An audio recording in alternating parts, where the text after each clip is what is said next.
Saviez-vous que le véritable contentement peut tenir entre quelques murs et un toit usé? Dans un petit village, vivait une veuve pauvre avec son enfant dans une chambre sur le toit d'un immeuble, sans toit pour les protéger du froid de l'hiver et des averses de pluie. Malgré la pauvreté et le froid, la mère vivait avec un cœur plein de satisfaction et de contentement, essayant de protéger son enfant par tous les moyens possibles. Elle s'asseyait avec lui dans la pièce, lui parlant des belles choses de la vie et lui racontant l'importance de la satisfaction et du contentement avec ce qu'ils avaient. Un jour d'hiver rigoureux, de fortes pluies se sont abattues sur le village, et les gouttes d'eau tombaient sans cesse sur la pièce exposée. La mère s'est mise à pleurer, serrant son bébé dans ses bras, essayant de le protéger de la pluie.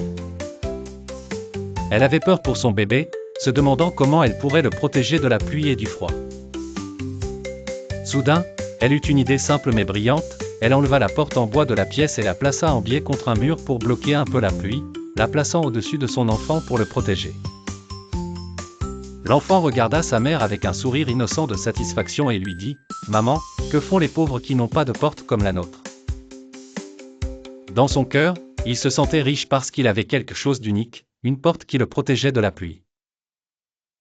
Ici, apparaît la force du contentement, qui fait qu'une personne apprécie ce qu'elle a, peu importe à quel point cela peut être simple, et ressent le bonheur auquel ne peut accéder celui qui ne possède rien. Cette histoire nous apprend que le contentement est la source du vrai bonheur et de la tranquillité d'esprit, et elle émane de notre acceptation de ce que nous avons au lieu de convoiter ce que nous n'avons pas.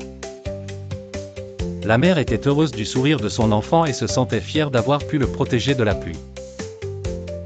À cet instant, elle réalisa que le contentement n'est pas uniquement de l'argent ou des possessions, mais de la satisfaction avec ce que vous avez et du bonheur de chaque instant. Elle savait que la vie n'était pas toujours facile, mais elle savait aussi que le contentement et la satisfaction pouvaient rendre la vie plus belle et heureuse.